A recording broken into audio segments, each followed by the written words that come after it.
Seeing that jellyfishing is a popular sport in Bikini Bottom, we can totally see Pokemon catching being one as well. Being the dysfunctional town that it is, we know that its residents could certainly use some of these creatures to fix it up a bit. So today, we're going to explore which Pokemon our favorite ensemble of undersea characters would put on their teams. I'm Caleb with Wicked Binge, and this is Which Pokemon Would SpongeBob Characters Use?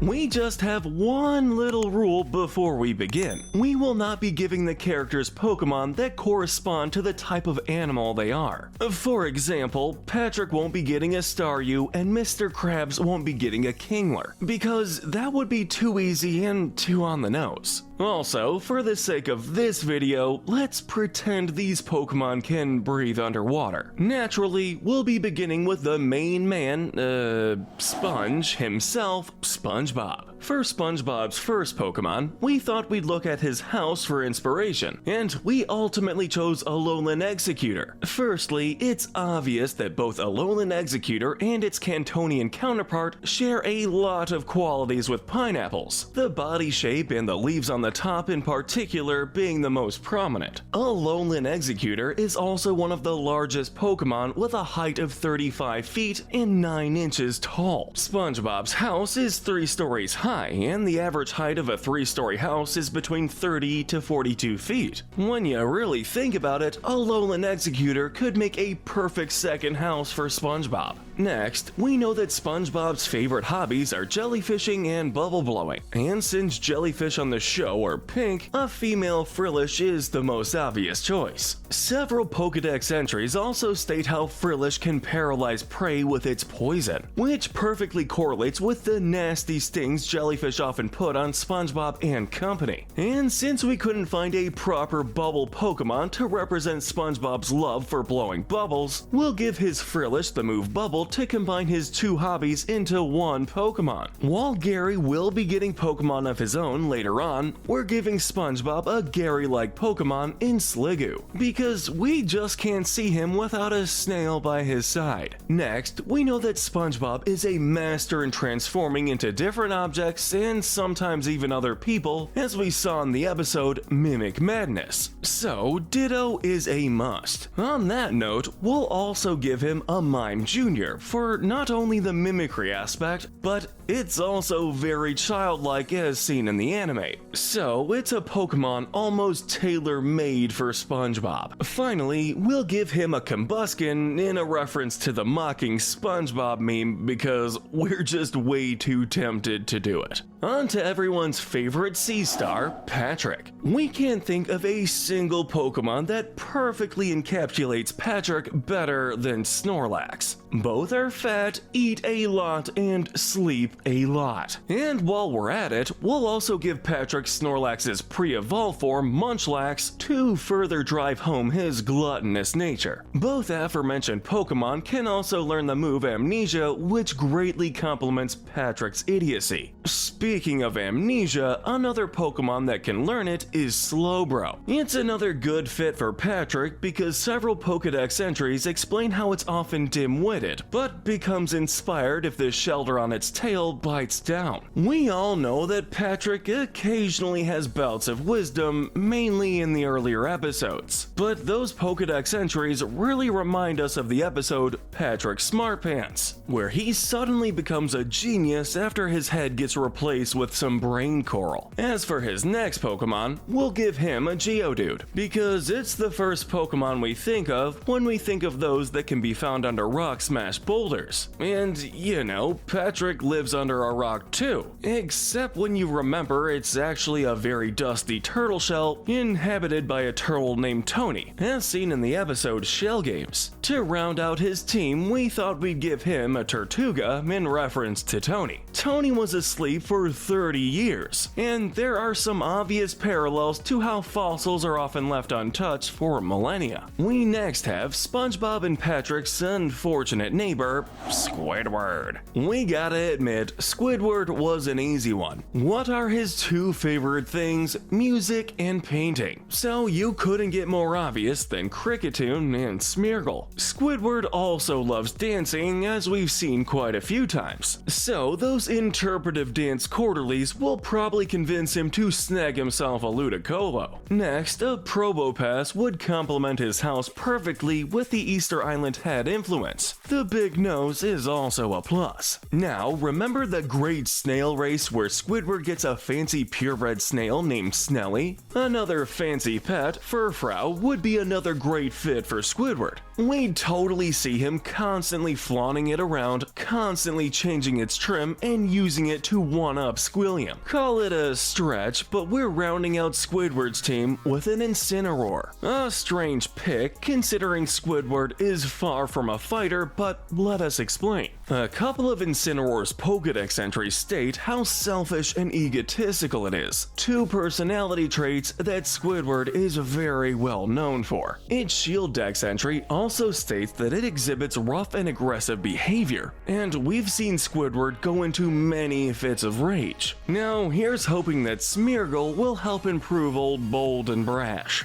Our next character is none other than Bikini Bottom's resident greedy businessman, Mr. Krabs. Two Pokemon immediately stand out for Eugene Krabs, Meowth and Greedent. Meowth's whole shtick is that it loves to collect shiny objects, and is able to learn the move Payday, which collects extra prize money at the end of every battle when used. So obviously Krabs Meowth would know that move. As for Greedent, its Sword Dex entry says that it stashes berries in its tail, which emulates Mr. Krabs' safe perfectly. Plus, it literally has greed in its name, and we're going to triple down on the greed by giving him a Sableye, which is a Pokemon known for digging up gems to feed on. Next, we're going to yet another house for inspiration and give Krabs a Delmise, because of how his house is a literal anchor. However, our reasoning for Delmise also comes from his Navy background, as the Navy loves their anchors. And that brings us to Mr. Krabs' last Pokemon, Sharpedo. Some naval ships can launch torpedoes, so in our eyes, Sharpedo is another perfect fit. From one restaurant owner to another, we next have Plankton. Now, we all remember that Plankton consists of 1% evil and 99% hot gas. With this in mind, we'll give him a Ghastly for the first member of his team, as it's a Pokemon whose body literally consists of 95% gas, according to its Diamond Dex entry. And we're gonna go ahead and give him a Coughing too for good measure. As the owner of the Chum Bucket, Plankton is well known for serving, well, chum. And with chum often being made out of dead fish, we tried to find a fish Pokemon that people in the Pokemon world eat. The closest one we could find was Barraskewda, as its Sword Dex entry mentions how surprisingly tasty its flesh is. One thing people tend to forget about Plankton as of late is that he is the owner of a newer addition to the show, his pet amoeba Spot. With part of Rhea Nicholas's inspiration stemming from amoebas, we think it's only appropriate to add it to Plankton's team. As for his last Pokemon, you'd probably agree with us that Plankton would want to try and get his hands on a legendary Pokemon to aid him in one of his attempts for world domination. We can 100% see Mewtwo being that legendary. Plankton would definitely try to replicate what those scientists did and alter Mew's DNA to create one of his own. Admittedly, it would be pretty funny to see a crossover movie where Plankton takes a role similar to that of Giovanni from the first Pokemon movie, except for him to get squished a lot as usual. On to Bikini Bottom's most famous air breather, Sandy. Just looking at Sandy, we immediately thought of Jupiter. Come on, how could we not? They both have circular objects around their heads that give them oxygen while they're underwater. Another aspect of Sandy that we all know too well is her love for karate. So we found two Pokemon that know the move Karate Machop that we think suit her well: Machop and Sock. Machop is known for its ability to lift heavy objects like 100 adults or a graveler. Sandy is capable of the same, such as in Muscle Bob Buff Pants when she lifted an entire anchor and threw it 510 yards. As for Sock, they secluded themselves in the mountains to train, and we could totally see Sandy training with one. Funnily enough, the Shield Dex entry states the karate chops of a Sock that has trained itself to the limit can cut right through the ocean. Next, to complement Sandy's love for science, we decided to give her a Slowking. With intelligence comparable to that of internationally recognized scientists, maybe it could help land Sandy whatever the equivalent to the Nobel Prize for Science is in the SpongeBob universe. Rounding out her team is Piplup, as both it and Sandy are known for their very, prideful nature. We next have Gary. While the thought of a character that's more or less a cat is hilarious, it doesn't sound so far-fetched when you think of him having a Voltorb and a Spheal. Gary likes playing with balls, as seen in the episodes like Gary Takes a Bath and Gary's New Toy, so these guys sound very appropriate.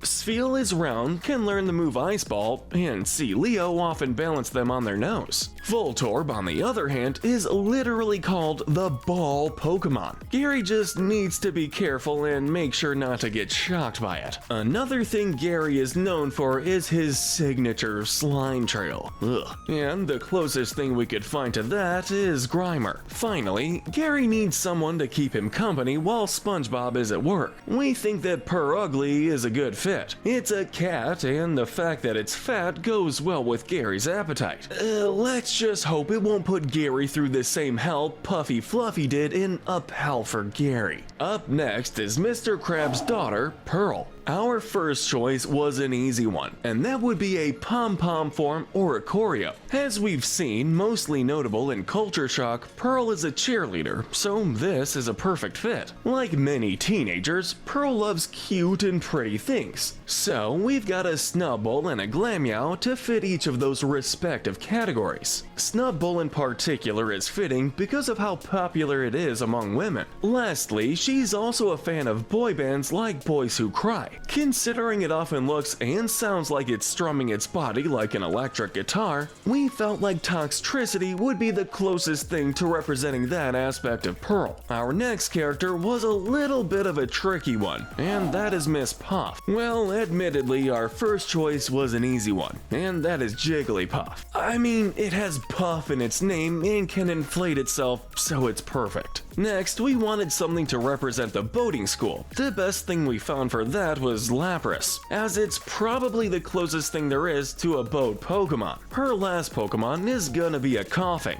A very strange choice, but hear us out. After doing some digging, we found a SpongeBob comic that explained Puff was once a full-time bank robber when she had no job. With that in mind, we thought this Coughing would make for the ideal smoke bomb for her getaways. And to make even more connections, the burglar trainer class from the games are often seen with Coughing on their teams. If Miss Puff was tough for us, then that pales in comparison to Karen. Of all SpongeBob's most notable characters, Karen was by far the hardest for us to pick a team for, because there really isn't much to go off of. We first choose Porygon. Like all computers, Karen is susceptible to getting viruses, like in the episode Karen's Virus. According to Porygon's Shield Dex entry, they go around checking to make sure no suspicious data exists, so one of these could serve as an antibody for Karen. Computers also get powered up by electricity, so we thought Magnemite, a Pokemon that feeds on electricity, would be a good fit. Rounding out Karen's team would be Ditto, to represent how she inexplicably transformed from being a monitor attached to the wall to one that moves on wheels with no rhyme or reason.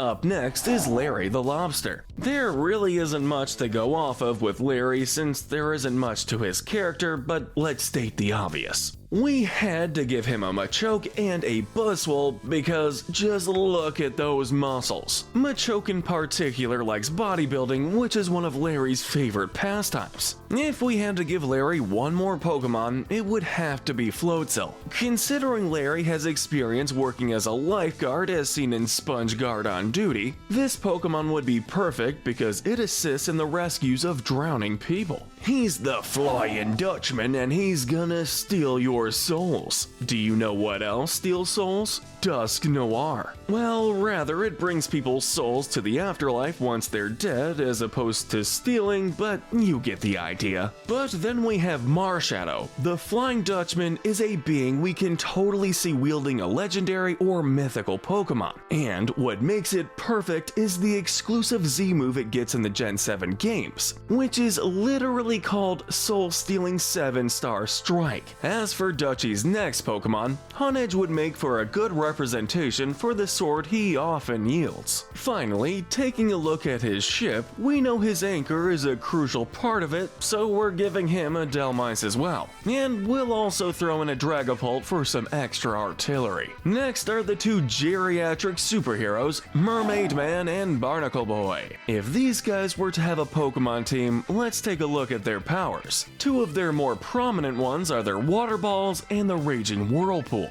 With that said, we're giving them a Gyarados with the moves Bubble Beam and Whirlpool to represent those powers. Plus, with their old age and frailty, they could use a huge Pokemon like it to get around. And it would certainly be more reliable than that invisible boatmobile. It was initially difficult to come up with the rest of MM and BB's team, then we remembered their lesser known sidekicks, the International Justice League of Super Acquaintances. The first member is the Quickster, and Deoxy's speed form fits perfectly with his ability to run fast. The two superheroes also seem like they'd be worthy of a legendary or mythical Pokemon on their team. With Breloom having the ability to extend its arms when punching, it'd be a great stand-in for the Elastic Waistband. With a name like Captain Magma, what other Pokemon would be better than Magmar? The penultimate member is Miss Appear, so a Kecleon with the move Camouflage would make for a good fit. Rounding out Mermaid Man and Barnacle Boy's team is Behem to represent the IJLSA's final member, the Pyrite Panderer. He's known for his vast knowledge and wisdom, something many Psychic-type Pokemon also possess. Not to mention that Behem kinda looks like him. The president of the SpongeBob SquarePants fan club and host of the occasional special, Patchy the Pirate, is next. His first Pokemon is quite a predictable one, and that's Chatot to represent his parrot, Potty. Our next choice for Patchy is quite a bit of a unique one, Berserker. Berserker is based on a Viking, which is the closest thing to a pirate we could find. Plus, it's got a beard. Finally, in the episode Party Pooper Pants, we see that Patchy is capable of being a one-man band. To complement this, we're giving him a Rillaboom. Maybe it can help him sound better. Next, we have a fan favorite who's been very prominent in more recent episodes, Bubble Bass. Now, we know far too well how much Bubble Bass loves his pickles. A shiny Pyukumuku perfectly exemplifies this. Not only is it pickle colored, but it's also a sea